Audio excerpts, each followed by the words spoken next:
On peut perdre les finances, ça se récupère. L'énergie, quand on l'a plus, la santé, quand on l'a plus, on peut plus créer de finances. Pierre, tu as accompagné plusieurs médaillés olympiques. Tu accompagnes les sportifs dans leur performance. Et aujourd'hui, cette méthode, tu la mets au profit d'entrepreneurs via l'Académie de la haute performance. Comment faire pour être performant dans ces moments où on est plutôt down? J'ai monté l'entreprise comme si on allait acheter une baguette de pain. Est-ce qu'il y a 3 conseils que tu pourrais donner pour dépasser ton plafond de verre?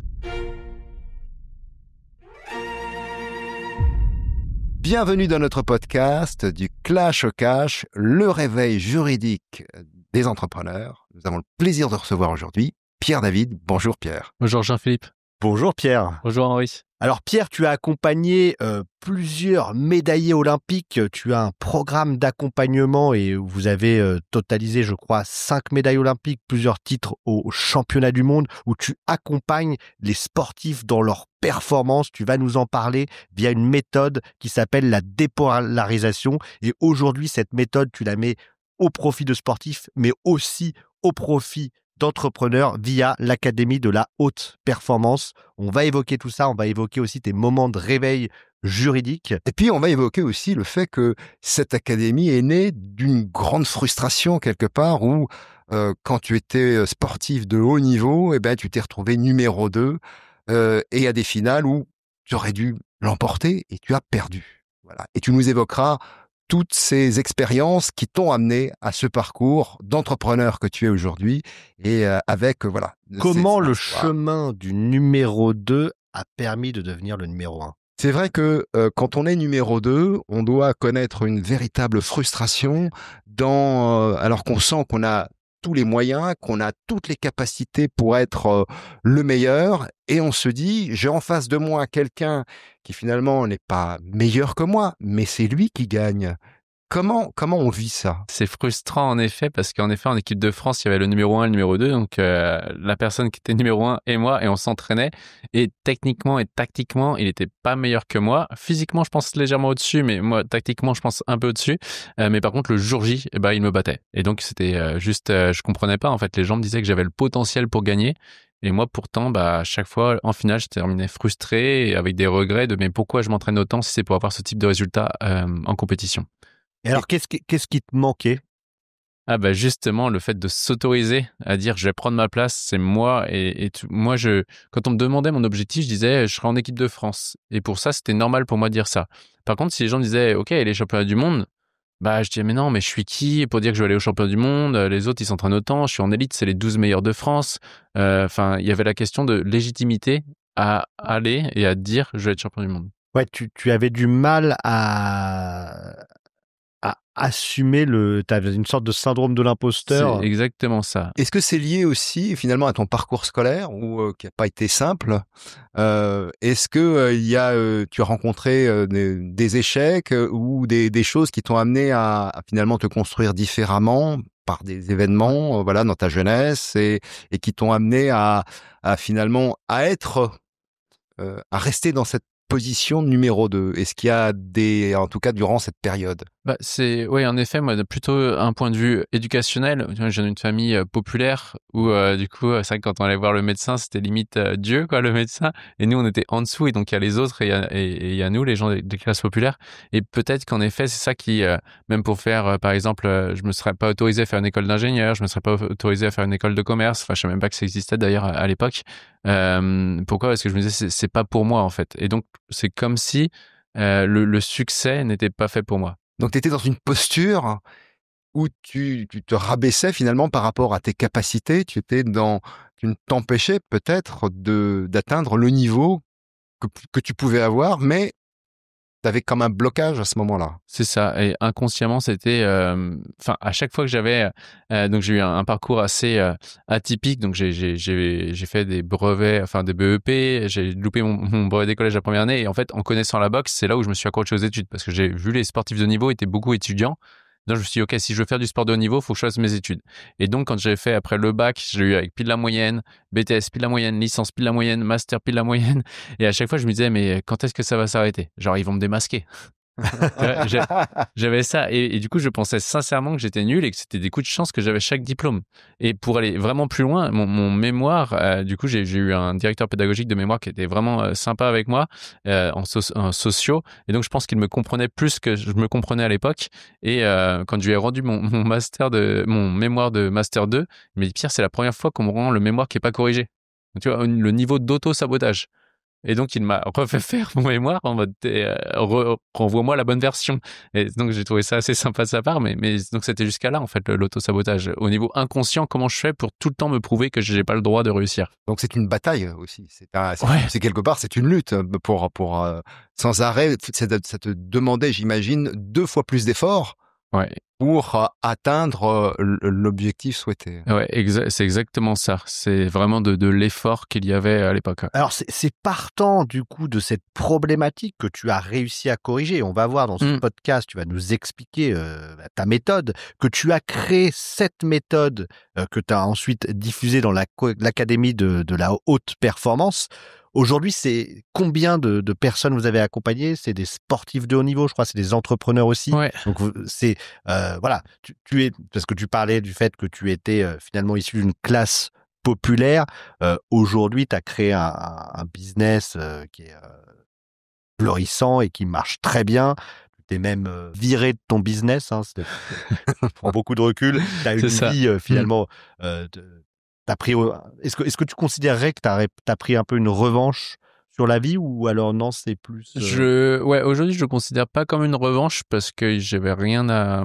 Je pense pas que j'avais quelque chose à prouver. Je pense que la revanche était vraiment sur moi. Où aujourd'hui, c'est quand je regarde ma vie et je pense que je suis à des années-lumière de voir ce qui était possible pour moi quand j'étais jeune. Enfin, mon père, je me rappelle, étant jeune, alors du coup, il faisait avec ce qu'il pensait bien pour moi.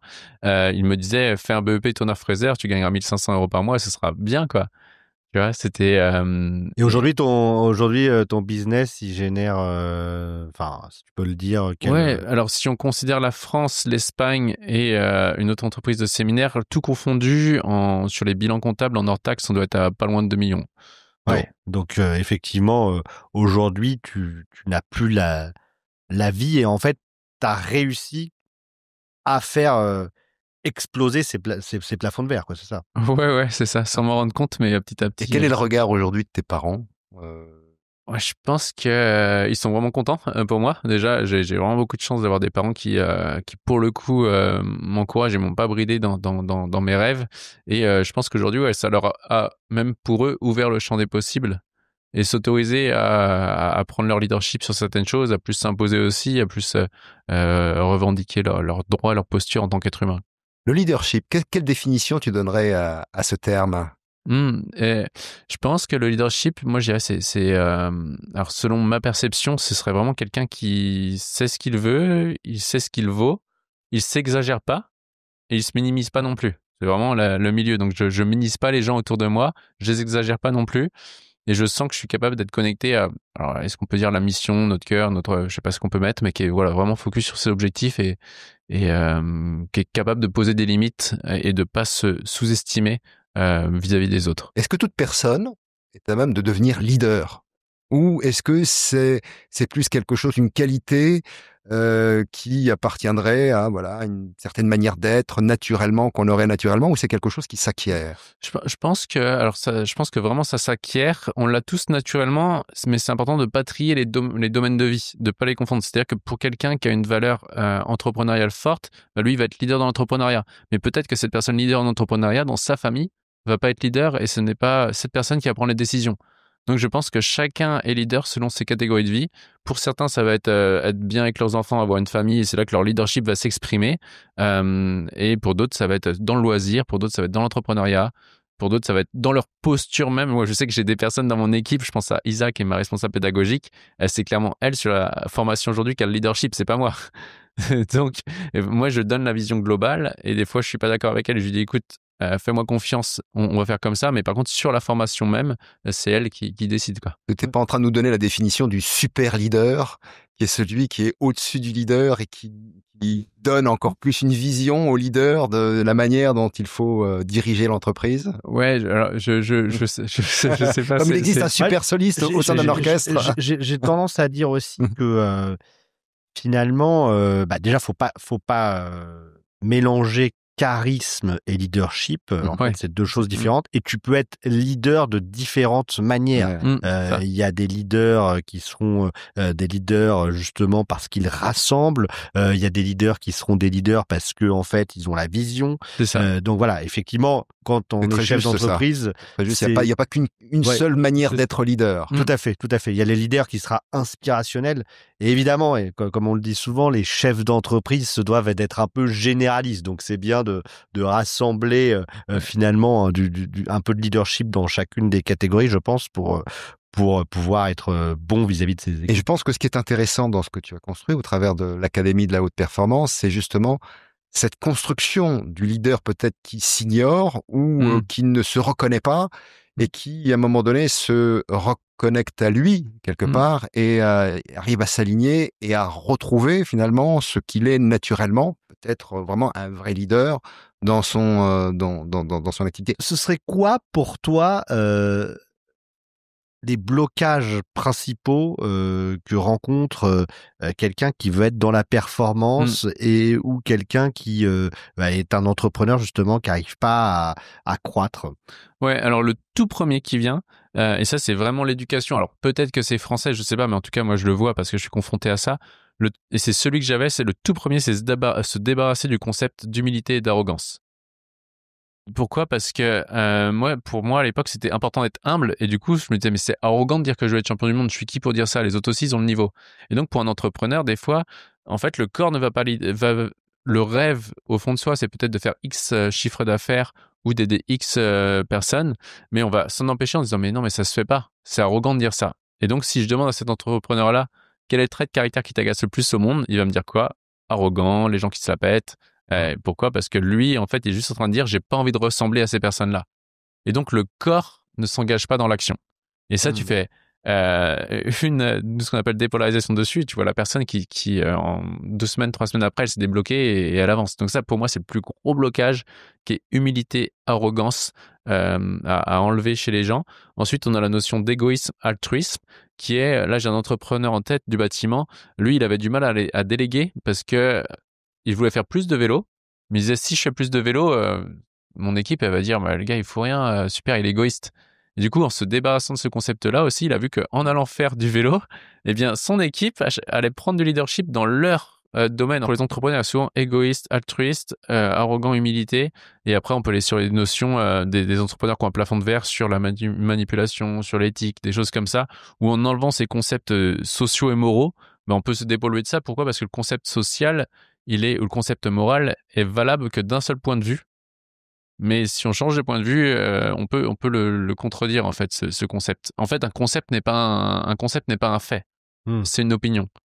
Et donc quand on sort d'ici et qu'on revient à des faits, par exemple, ok, lui, je veux pas lui ressembler parce qu'il est pas éthique. Ok, factuellement, qu'est-ce qu'il fait? Ah bah il fait des promesses aux autres alors qu'il sait pas s'ils vont les atteindre.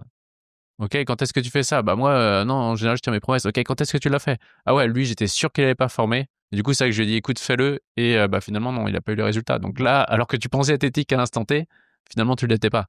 Donc, en fait, en déconstruisant les concepts, ça nous permet de sortir du coup de jugement des autres parce que chacun et ses constructions sociales va s'enfermer, va projeter des concepts qu'il croit vrais. Et donc, par exemple, pour un athlète qui me disait, j'aime pas les gens arrogants. Ok, factuellement, qu'est-ce qu'il fait? Bah, factuellement, il dit qu'il va gagner alors qu'il n'en sait rien. Ok, quand est-ce que toi tu fais ça? Mais moi je le fais jamais. Et donc c'était une athlète olympique. Je fais ok, donc tu as bien des tours départementales ou régionales à faire. Ou elle me dit bah oui. Ok, est-ce que là tu te dis au tour départemental, je vais gagner? Bah oui, mais là c'est normal. Tu vois, est-ce qu'il y a pas des gens de ton club qui pourraient te percevoir arrogante? Enfin ah ouais, non mais c'est clair, j'ai des gens dans mon club qui ont du mal à arriver à mon niveau en fait. Et donc pour eux c'est donc, en fait, en changement de point de vue, en changement de prisme, en changeant d'espace ou de temps ou de contexte, mais on peut voir que le concept, il est plus valable. Et en aidant les gens à sortir là-dessus des concepts moraux, ça permet vraiment de se centrer sur ce qui est vrai à l'instant T pour nous et de se dire, de toute façon, en tant qu'être humain, on fait de notre mieux. En fait, j'entends effectivement le fait de s'aligner avec profondément ce qu'on veut, ce qu'on souhaite, et en fait, tout le reste, le jugement des autres, la vision des autres, bah, être en fait focus sur soi, sur son objectif. Est-ce que c'est se dépolariser de tout ce qui est jugement moraux voilà, c'est vraiment ça, arriver à voir les choses de manière globale et se dire que les gens qui sont contre nous vont projeter leurs valeurs. Et moi, des fois, j'ai envie de dire, quand les gens, par exemple, dans l'accompagnement, il y a certaines personnes qui disent c'est mal genre, ils vont pointer du doigt les entreprises qui font de l'argent dans l'accompagnement. Parce que faut aider les gens, il faudrait le faire gratuitement. Du coup, dire, oui, mais lui, regarde avec sa boîte, il fait de l'argent. Ouais, mais à côté de ça, il paye combien d'IS Tu vois, donc, il est en train d'aider les gens, en fait. Donc il est en train de plus contribuer, là je volontairement je caricature en disant plus contribuer que quelqu'un qui dit non, je peux pas vendre cher, ça se fait pas, j'aide les gens. Donc si on regarde d'un point de vue global, on va voir que quelqu'un dit quelque chose qui peut être vrai de manière relative à son point de vue à l'instant T, mais si on prend un plus gros champ de vision, on peut contredire ça. Et alors le troisième, l'altruisme, on évoque l'altruisme ou l'égoïsme, et il y en a un troisième que tu... Ouais, on a vu après plus chez les entrepreneurs, on va plus aller sur la manipulation éthique, etc. D'accord. Aussi d'autres sous-concepts. Avec peut-être des notions aussi de j'ai peur qu'on me pique mes clients, il y a des notions comme ça aussi, j'ai peur de la concurrence. Ouais, ça, moi, j'ai eu la chance d'avoir un de mes meilleurs amis qui était mon concurrent direct sur la formation dépolarisation, vu qu'on a fait toutes les formations et tout à l'époque. Donc, c'est sa formation qui ressemblait le plus à ça, à ce qu'on faisait nous. Et souvent, les gens hésitaient entre lui et moi. Et c'était intéressant, en fait. Et moi, quand du coup, j'étais un peu challenger en mode, on est concurrents. Donc, moi, je fais mon process de dépolarisation. En fait, je vois qu'à un moment donné, je vois que finalement, certes, c'est mon concurrent, mais en fait, si je me sente vraiment sur les clients, je suis hyper content que ce soit lui mon concurrent. Pourquoi ? Parce que je sais qu'il fait un travail de qualité.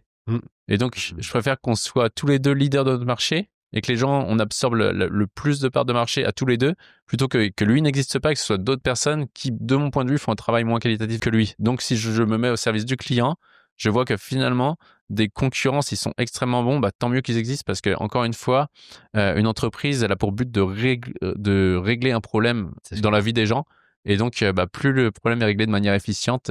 Et forcément, les concurrents vous challenge et vous aident à répondre encore plus à vos problèmes. À quel moment c'est devenu un concept entrepreneurial ? Cette idée de se dire, finalement, je rencontre une difficulté qui m'a embêté, qui m'a frustré. À quel moment on évolue dans le fait de se dire, ça peut devenir quelque part un business. Ouais, alors moi c'est un peu venu. C'est pas un gros mot. Non, c'est pas un gros mot. Mais alors moi j'ai vraiment eu c'est venu petit à petit, c'est-à-dire que à la base moi j'ai connu tout d'abord avant d'aller sur la dépolarisation 2015 j'ai connu l'hypnose et genre avec le gars avait une approche, le formateur a une approche vraiment neurosciences de ça. Et du coup, j'ai dit, mais en fait, c'est le mode d'emploi du cerveau. Et en fait, je me suis dit, mais attends, mais si j'avais connu ça à l'école, ça aurait été beaucoup plus simple pour moi. Et donc, j'ai monté une association pour des gens de décrochage scolaire. Et là, c'était très vite. Je suis intervenu dans un lycée la première année, puis 3 la deuxième année. J'avais 6 classes avec des élèves en décrochage scolaire. Donc, ça a été tout le temps le fait de comment je transmets, parce que j'étais épanoui en fait à juste transmettre quelque chose qui fonctionne et qui m'a aidé. Et du coup pour les sportifs c'était pareil, sauf que justement j'étais en colocation à l'époque en 2016 avec une personne qui se lançait sur le web, entrepreneuriat, qui a très vite cartonné, et donc ça m'a inspiré à dire mais en fait je peux faire la même chose avec les sportifs. Et donc je n'ai en plus de ça accompagné 1 ou 2 sportifs qui avaient eu les résultats très rapidement, donc c'est comme ça où j'ai monté. Mais par contre, je l'ai pas eu ce qui était vraiment intéressant sur les premières années. Alors maintenant que j'ai quand même pris un peu de la bouteille en 5 ans, mes besoins ont changé, etc. Mais au début, j'étais vraiment axé en mode aider plus de gens possible et je m'en fichais totalement de la marge. Genre, je voulais juste aider les autres. Maintenant, je commence à voir que mes besoins, on peut augmenter. Et donc, je me dis, OK, je veux bien aider les autres, mais à condition que ce soit quand même rentable et pas pour rien. Ouais, puis t'as peut-être aussi éprouvé que finalement, une entreprise, pour qu'elle performe et que toi-même tu sois performant, tu avais besoin aussi de générer de la marge, parce que, et ça, c'est beaucoup d'entrepreneurs. Alors, il y a les entrepreneurs qui ne pensent que leurs propres résultats sans aider leurs clients, mais il y a aussi des entrepreneurs qui pensent que aider leurs clients et qui s'oublient eux-mêmes. Et en fait, il faut être effectivement quand même dans les deux milieu, dans un équilibre pour vraiment réussir à performer parce que le bien-être de l'entrepreneur, du chef d'entreprise est fondamental à la performance, quoi. Ouais. Bah, je pense que d'ailleurs c'est ce que vous faites aussi avec les sportifs, quoi. C'est-à-dire qu'en fait vous même si tu le disais tout à l'heure quand on parlait un peu en off, on va pas leur parler de plaisir aux sportifs parce qu'ils sont pas prêts à entendre ça. C'est clair. Mais en réalité, finalement, votre méthode, elle joue sur le bien-être, peut-être la reconnexion à l'instant présent du geste qu'ils aiment, en fait, profondément. Ouais, non, mais clairement, au final, c'est vraiment ça. C'est arriver à, si on reprend la notion d'objectif, ne pas se sacrifier par rapport à l'objectif. Si on regarde par rapport au client, une entreprise, c'est ne pas se sacrifier par rapport au client. Et vraiment, on va voir qu'une entreprise va fonctionner, ou même qu'un sportif aussi va fonctionner, quand il arrive à être, si on reprend volontairement les concepts moraux, quand l'entreprise va être égoïste et altruiste au même degré. C'est-à-dire, je suis capable, je donne et je prends au même degré. Si j'ai la perception de trop prendre, à un moment donné, je vais saboter probablement et l'argent, je vais le perdre. C'est très souvent ce qu'on peut voir quand j'interviens avec des entrepreneurs qui ont perdu de l'argent à un moment donné. Très souvent, l'argent qui entrait, ils n'étaient pas si alignés que ça. Ouais. Et donc, inconsciemment, si on n'est pas aligné à faire rentrer de l'argent, on va tout faire pour la faire partir d'une manière ou d'une autre. C'est intéressant ce que tu dis. Alors ça, là, on a des cas là, qui nous dans notre tête. Nous, on connaît des entrepreneurs qui ont, par exemple, vendu leur boîte, qui se sont fait ensuite escroquer et qui ont tout perdu. Est-ce qu'ils se sentaient légitimes, finalement, Exactement.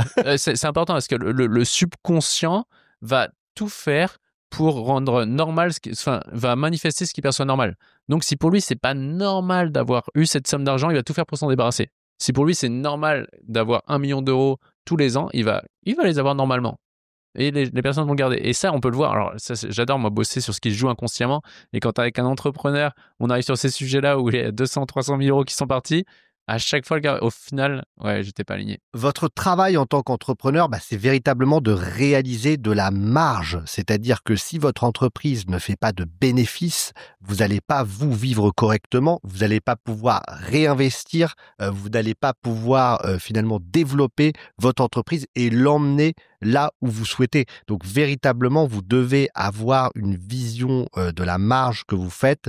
Vous devez être focalisé sur cette marge. Et pour ça, il faut avoir aussi des indicateurs clés de votre performance. Il faut avoir une vision de votre rentabilité, de ce que vous coûtent vos actions. Quel est l'athlète qui t'a finalement le plus inspiré dans ton parcours ? Ouais, alors justement, moi, c'est pas un athlète, c'est un entrepreneur.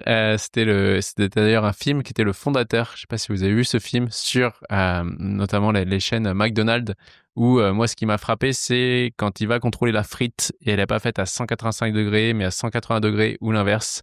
Et moi, dans ma tête, je me suis dit, OK, comment est-ce que je peux créer une méthode d'accompagnement qui soit reproductible d'une personne à une autre? Et c'est ce qui fait que l'Académie de haute performance aujourd'hui existe avec un process qui est clé et qui n'existe pas ailleurs. Effectivement, et moi ayant aussi côtoyé pas mal de sportifs de haut niveau et pas mal d'entrepreneurs à succès, ce que je constate, c'est que le process est fondamental pour le résultat. C'est-à-dire que si vous mettez pas en place une structuration et un process, il y aura pas les résultats. Et d'ailleurs, je dois dire parfois, je trouve que les sportifs de haut niveau, ou même, et ça c'est un jugement un peu moral, ou même les entrepreneurs à succès sont parfois des personnes assez boring quelque part, parce que qui peuvent être assez ennuyeuses parce que justement elles sont focus sur leur process. Et je sais, qu'est-ce que tu en penses de ça? Nous, le process de dépolarisation n'est pas sexy dans la forme et dans le fond à le faire. Par contre, il est efficace. Et si on suit le process, séance 1, 2, 3, 4, 5, la même chose, on sait que les athlètes ou les entrepreneurs qui ont un plafond de verre, on sait qu'on les débloquera. Ouais, c'est intéressant. Et il a récupéré beaucoup de valeur. N'hésitez pas à mettre un pouce bleu, n'hésitez pas à mettre des commentaires. Beaucoup de valeur. Alors, on n'a pas encore effectivement véritablement parlé de juridique. Et c'était la question que j'allais poser.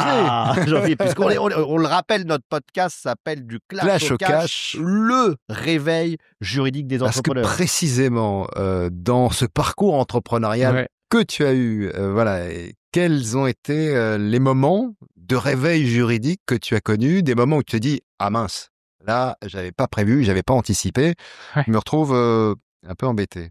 Ouais, il y a eu alors ça va, moi j'ai pas été jusqu'à être embêté, mais à chaque fois j'ai eu des petites claques au bon moment. Alors déjà, il y a eu la première année, c'est pas juridique, mais ça a été là, comme quoi j'ai vraiment monté une boîte avec une innocence. Enfin, moi j'ai monté l'entreprise comme si on allait acheter une baguette de pain. Et j'ai fait un prêt de 14 000 euros à la base, c'était pour me former sur des formations que je voulais faire, que j'avais pas les moyens. J'avais mis 1 000 euros de capital, donc je suis parti avec 15 000 euros. Et année 1, j'arrive sur le compte, il devait rester 900 euros. Et moi je suis bon, bah c'est bon. Et sauf que le comptable il fait Pierre, faut qu'on fasse quelque chose. Parce que là, on arrive déjà dans le rouge. T'es à moins 14 000 euros. Je sais, bah non, il reste 900 euros sur le compte. Alors, je vais t'expliquer un truc.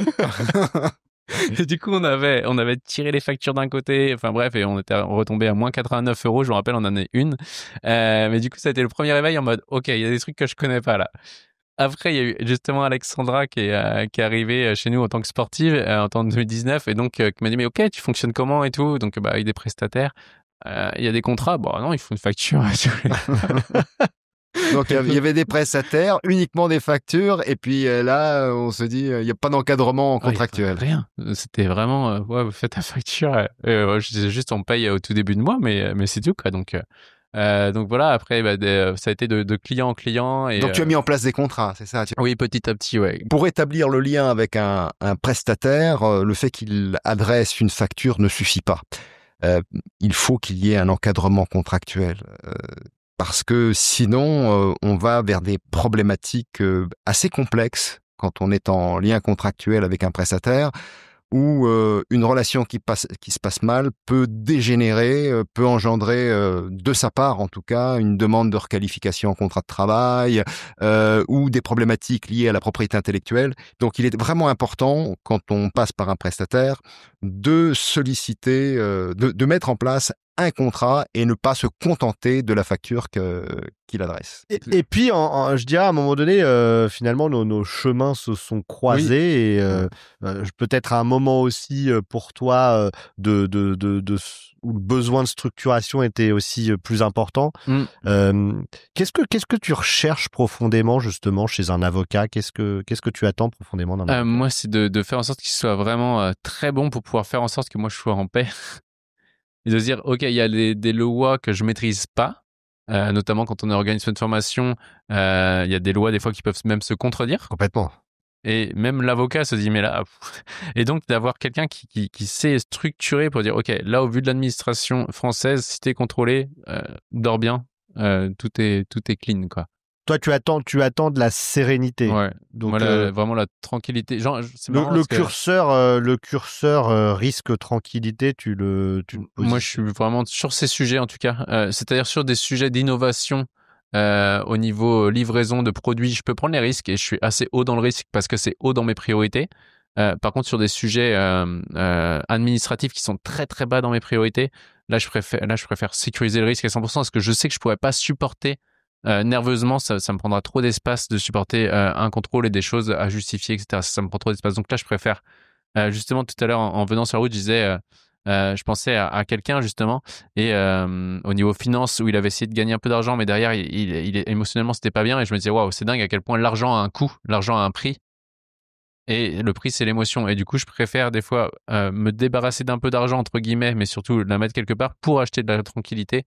Et du coup être plus en paix. Ouais, c'est intéressant ce mindset, encore une fois, et on en revient toujours, je pense que c'est un peu le fil rouge de cet épisode, au bien-être de l'entrepreneur, au bien-être du chef d'entreprise. Tu te dis à un moment donné, j'achète ma tranquillité, c'est ça. Mais parce que derrière, ça fait que je serai plus performant, plus focus. Déjà, je serai mieux dans ma vie, mais aussi forcément mon entreprise grandira plus vite parce que je suis focus. Et nous, ça, c'est très clairement des choses qu'on voit au quotidien dans les entrepreneurs qu'on reçoit à notre cabinet. Quel défocus d'avoir des litiges, quel défocus d'avoir des procédures judiciaires. Ah ouais. Hier encore, j'accompagnais un entrepreneur qui avait une de ses clientes qui lui a pas payé 23 000 euros et on sait que cette cliente, elle sera potentiellement en liquidation judiciaire, etc. Il me dit, je veux quand même faire une action contre elle. Je lui ai dit, est-ce que véritablement, finalement, le temps, la charge mentale que tu vas consacrer à aller monter le dossier, parce qu'en fait, évidemment, il n'y a pas de contrat. Le temps aussi. Et alors que le gars en parallèle, il est en train de créer finalement une boîte avec de l'IA et de super choses. Je lui ai dit, mais est-ce que tu as ce temps à focaliser, cette énergie mentale, ou alors tu dois plutôt te focaliser sur ton business et avancer parce que là, finalement, la créance, elle sera pas facile à récupérer et toi, tu vas y perdre une énergie majeure. Et c'est une question qu'il faut se poser. Il y a quand même un minimum à faire quand on a des créances et quand on a des créances à recouvrer. Le dirigeant d'entreprise se doit de recouvrer, dans la mesure du possible, toutes les créances de l'entreprise. Ça fait partie de ses obligations d'aller, parce que c'est pas simplement son intérêt personnel qui est en jeu, c'est l'intérêt de l'entreprise qui est en jeu. Et donc, il doit quand même engager un certain nombre de démarches. Ensuite, je rejoins tout à fait Henri, il y a une question d'arbitrage entre ce que va coûter la procédure, le temps nécessaire au recouvrement, ce qu'on va y perdre aussi, et les chances de succès d'une éventuelle procédure. Ce qui est certain, c'est que il faut parfois savoir lâcher prise. Exactement. Il faut savoir parfois se dire, là, ça va être trop coûteux, là, ça va engendrer des situations compliquées pour l'entreprise, parce que moi, et ça va être plutôt sur mon plan énergétique et défocus sur mon business où je pourrais générer beaucoup plus d'argent. C'est clair. Moi, quand j'interviens en entreprise, souvent, au lieu de parler de la mission, parce que des fois, mission, on voit des trucs un peu maintenant, c'est un peu greenwashing, c'est ça le mot, qui veut rien dire. Et du coup, j'aime bien parler de la raison d'être. Donc, parce que si une entreprise n'a pas de raison d'être, elle n'a pas de raison d'être, et donc c'est normal qu'elle disparaisse. Vous, selon vous, quelle est la mission ou justement la raison d'être d'un avocat ? L'avocat, pour moi, il est aux côtés de celui qu'il défend, il est aux côtés de l'entrepreneur qui l'accompagne dans l'évolution de son business, et il doit être toujours là pour soit lui tenir la main, soit lui éviter les pièges, soit le conduire là où il veut en mettant en place les bons outils sur le plan juridique et optimiser les résultats. C'est-à-dire que l'objectif est aussi non seulement d'utiliser le juridique comme différents leviers pour franchir des obstacles, aller toujours plus loin et l'aider à construire un édifice qui soit solide sur le plan juridique. Parce que ce qu'il faut bien voir, c'est que le juridique, les contrats qu'on met en place, ce sont aussi des actifs pour l'entreprise. Et ça a de la valeur pour une entreprise. C'est aussi, ça participe de la valorisation d'une entreprise. Donc, le conseil, l'avocat est là pour justement construire, aider à la construction de cet édifice. Et ce qui est aussi très important, c'est que l'avocat sera toujours là dans les moments où vous serez le plus bas. Et ça, c'est fondamental. C'est-à-dire, l'avocat est là dans les moments de succès, revente de boîte, dans les beaux moments, mais il est là aussi dans les moments où vous tapez un contrôle, dans les moments où vous êtes en grande difficulté. Et pas simplement. Il y a aussi, même dans le cadre de la revente des entreprises, il y a des ascenseurs émotionnels constants, clairement. Et on est là à chaque étage. Et l'avocat sera véritablement moi, j'aime cette métaphore aujourd'hui avec le guide de haute montagne, quoi. Il est là, il connaît, il a déjà fait plein de sommets, il a cette expérience et il est à vos côtés, en fait, à tous les moments, y compris dans la redescente. Il sera là à vos côtés et ça, c'est fondamental parce que c'est vraiment cette énergie du guide qui vous protège. Et parfois, il sera même distant de vous pour vous faire votre sommet par vous-même. Mais vous serez... voilà, il sera toujours... En tout cas, c'est comme ça qu'on perçoit, nous, de notre côté, notre mission d'avocat.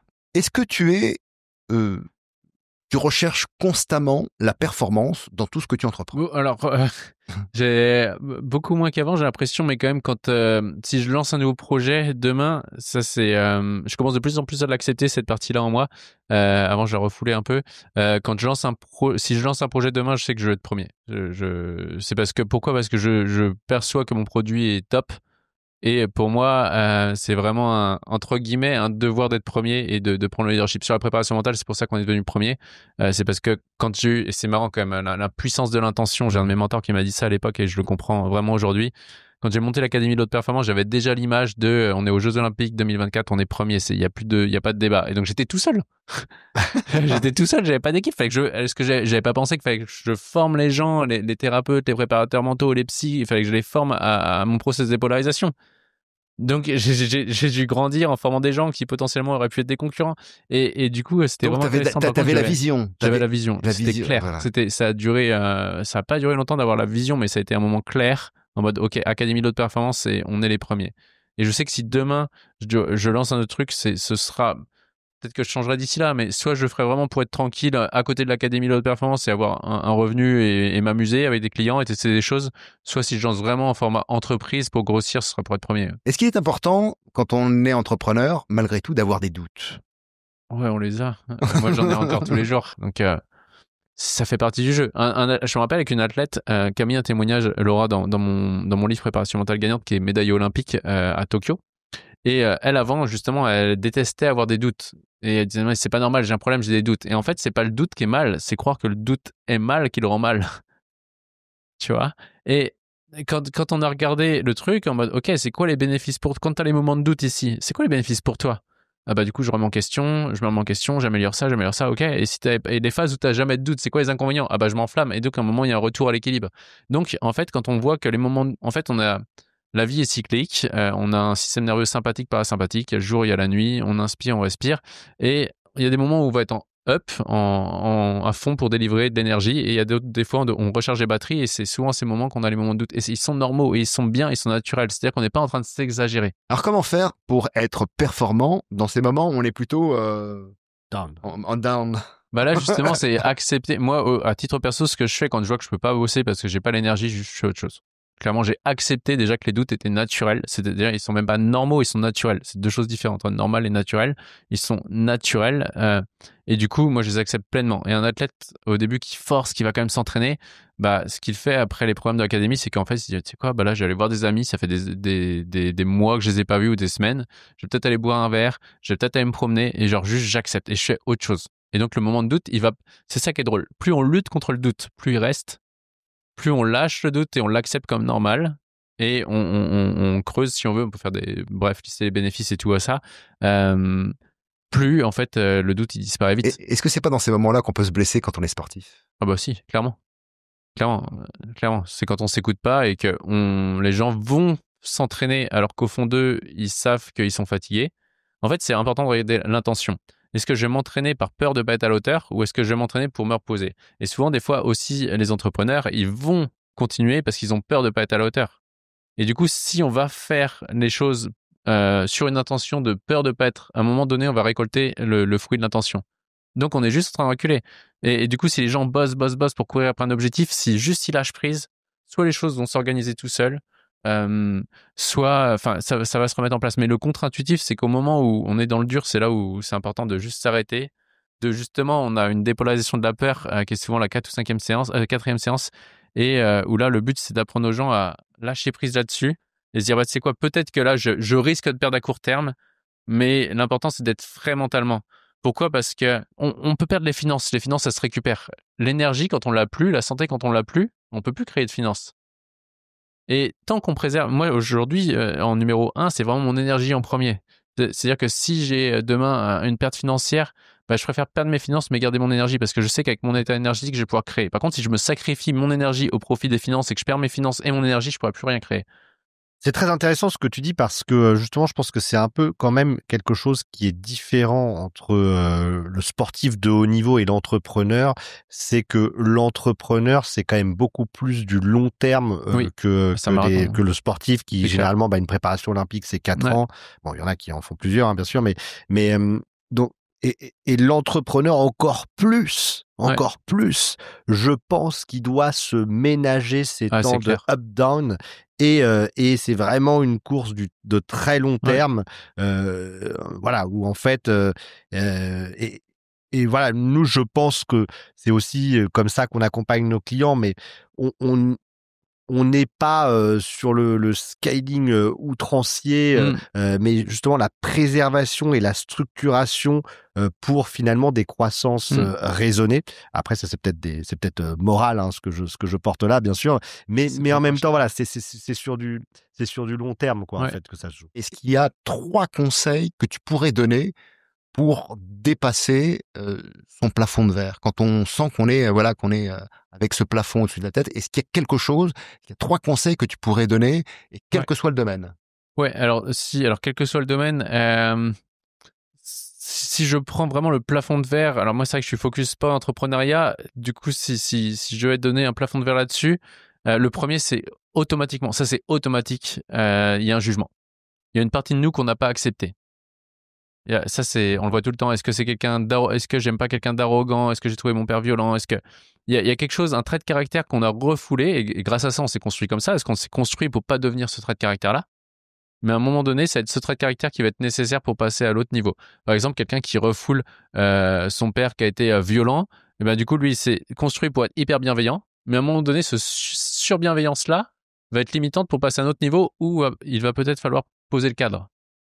Et donc, il récupère ce trait de caractère-là, et du jour au lendemain, le plafond de verre, il a disparu. Donc ça, c'est la première chose.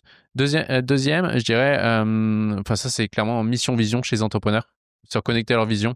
C'est-à-dire que si on fait les choses pour soi, à un moment donné, on va être coupé en énergie. Pourquoi? Parce qu'encore une fois, on est des êtres humains, on n'est pas que des êtres, pas que des humains, on n'est pas des femmes humains, pas des avoirs humains, mais des êtres humains. Et à chaque fois, on dit être humain, on le met dans le même mot, mais c'est une partie être, une partie humaine qui est plutôt humain, humus, qui est l'existence, qui est la terre, c'est l'existence, donc c'est le visible, une partie être qui est infini, une partie finie, une partie infinie, une partie informelle, une partie formelle.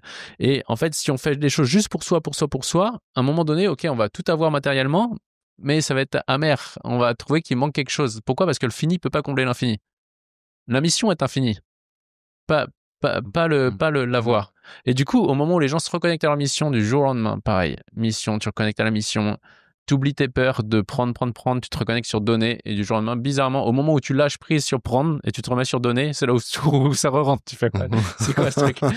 Donc ça, c'est vraiment les 2 conseils principaux. Et le troisième, du coup, s'il y en avait un qui revient un petit peu au premier, ce serait vraiment se détacher du regard des autres au maximum, parce que les autres vont constamment essayer de projeter leur monde avec leur vérité, qui est vrai de leur point de vue, mais qui, d'un point de vue global, n'est pas vrai.